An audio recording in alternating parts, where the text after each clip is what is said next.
What's up, VIPs? Derek here, back with another video, and sitting beside me is the estimable, I don't know what that word exactly means, but I've heard fancy people use it, is the esteemed Sam from The Blind Life. Yes, Sam, in person. I can't believe it. You're a real person. Yes. I thought you were insulting me there for a second. Yes, I was. Yes. It was a backhanded compliment. So he is visiting. He and his family are visiting, and they came to my house. I gave him my address. I'm not sure that was safe, but I know. Now I'm going to have to stalk him. He's here, so luckily he can't drive by my house. So we're all good. I can only stalk if my wife will bring me. That'll be a great time. So anyway, Sam and I, we actually just made a video for his channel where we tried out the Iris Vision and the new Geordie. I got to put them on, test them out and everything. So if you'd like to see that, I'm going to put a link to that in the description box below. And it was really interesting using those devices. Yeah. And so having Sam here today, I thought, well, first of all, we got to make a video together because you're here and we got to do it. But we were just talking about, like, him coming to my house and visiting and that sort of thing. And sometimes when you lose your vision, it can be very hard to stay sociable with people, to get out and see people. Right now, outside my house is about, 4 or 5 inches of snow, and there's ice on the ground, and that can be really challenging, especially if you're visually impaired. I mean, not only if you're visually impaired, but if you're sighted as well. And so it can be challenging for that reason, for distance, lots of different reasons when you're visually impaired. So we just wanted to take a second to kind of discuss that and encourage you guys along the way. Somebody asked me recently, they were doing a survey about what kind of things helped you when you lost your sight. And I said, just continuing to go out and do things and be part of things, even though it was hard. Because I think when you get in that rut where it's like, oh, I'm stuck. Have you ever experienced that kind of rut in your life of visual impairment? Oh yeah, definitely. And getting out. Perfect example. My family, and I are up here for a New Year's to do that with my wife's family, and we go to a big New Year's party, and there's like 40 people there, and it's family friends, lifelong family friends, and it's fun, it's exciting, and it's nice to see those people, but it's a big room full of people that I can't see, and I don't know who a lot of these people are unless they come up and talk to me, and you guys I'm sure can relate. It's intimidating, and ideally I would avoid those situations, but it's family, it's friends. I know I'm going to have a good time. Once I get there and I get over that uneasy feeling, I'm going to have a great time. I'm going to see these people that I haven't seen in forever. So I make that effort, even though I would love to just stay at home where it's safe and it's... Yes. That's such a good word to use. It's safe. Safe. Yeah, it's safe in my own house. I know where everything is, whether it's food or the bathroom or, whatever. Yeah. Things that other people take for granted. And especially if you just recently lost your sight, those situations are like amplified by 10.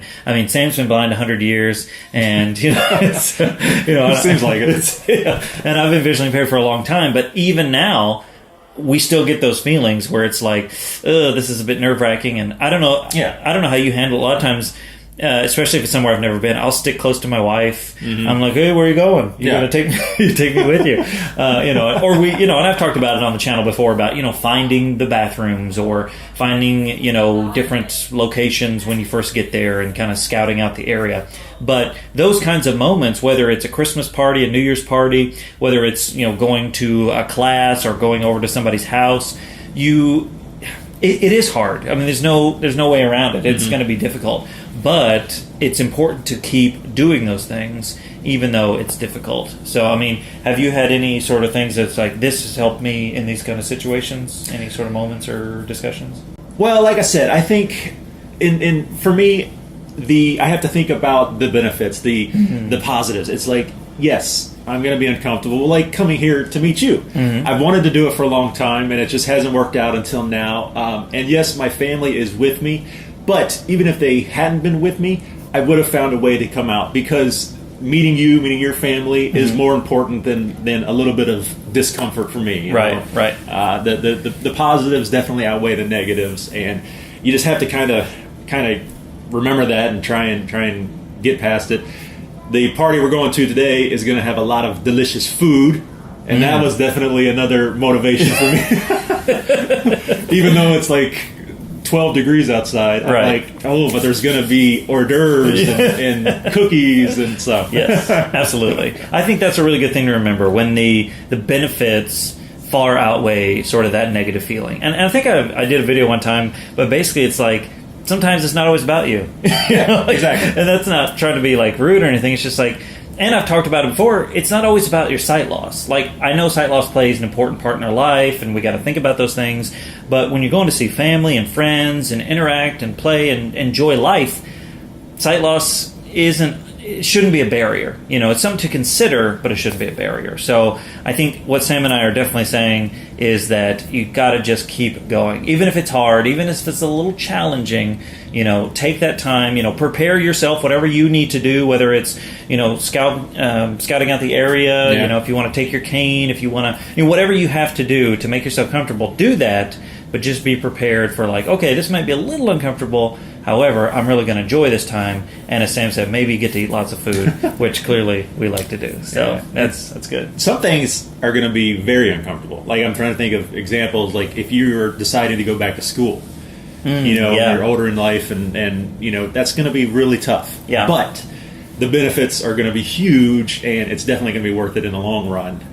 So just go for it. And going out on your own can be scary in and of itself. Yeah. You know, if you're on your own, like we were talking about, like going somewhere with our families, our wives, or whatever. You know, that's one level. But going out on your own, that's a whole other thing. For example, a couple weeks ago, I went to see a movie, and I went on my own. Oh. Now they have audio description, so I could follow the movie. It's no problem. It's great, but. It was like, now I know the theater pretty well, and so I was like, okay, but I pre-purchased my ticket, so I didn't have to worry about that. I went up and I got the audio description device. You know, the lady at the place taking my tickets was like, do you need help finding the, theater or whatever? I was like, actually, no, I know where this one is, because I had just seen this movie. I went and saw Star Wars twice. So anyway, you know, I was able to get my popcorn, I was able to find my seat, you know, and I knew the theater well enough to do that.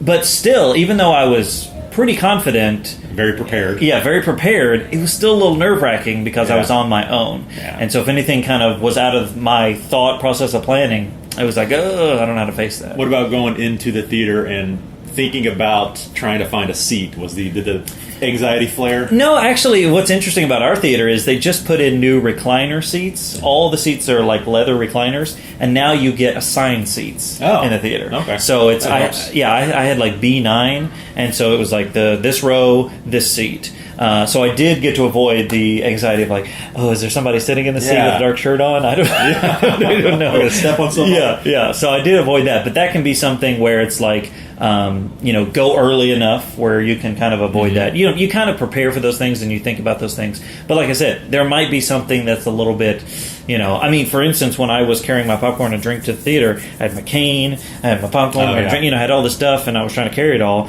Which I put my cane down, I folded it down to walk, which meant nobody saw my cane. Can see it, yeah. So it was like one of those things. Now I can see okay enough, and I knew where the theater was to get around, but still, it was still a little nerve-wracking. However, the benefit far outweighed sort of negative. I was like, I got to see it for a second time. Second time. Yeah, that's right. So review, if you want to know more about that, let me know. I'll tell you how good it was. I'll tell you, the Blind Life tip for going into a theater, you just walk in and you yell, hey, is anybody in here?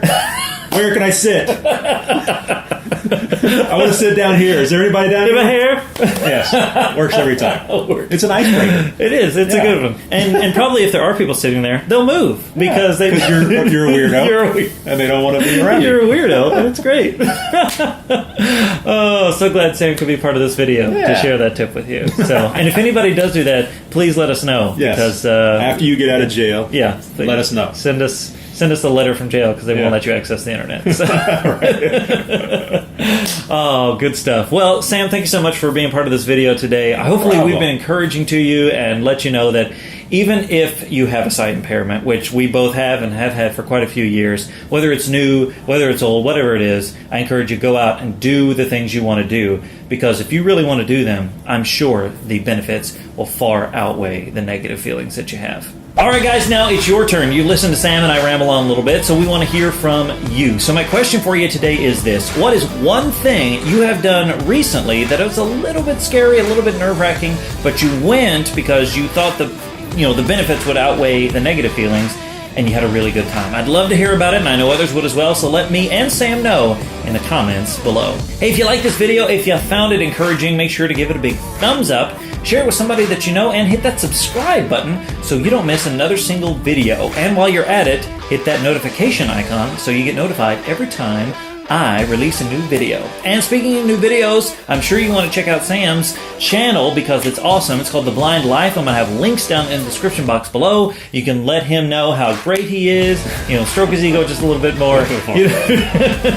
And yeah, so do that. Links as always in the description down below. Thanks so much for watching this video, guys, and until next time, remember that sight loss isn't the end, it's just the beginning. My name is Derek Daniel, this is Sam with The Blind Life, and we'll see you guys in the next one. Bye-bye.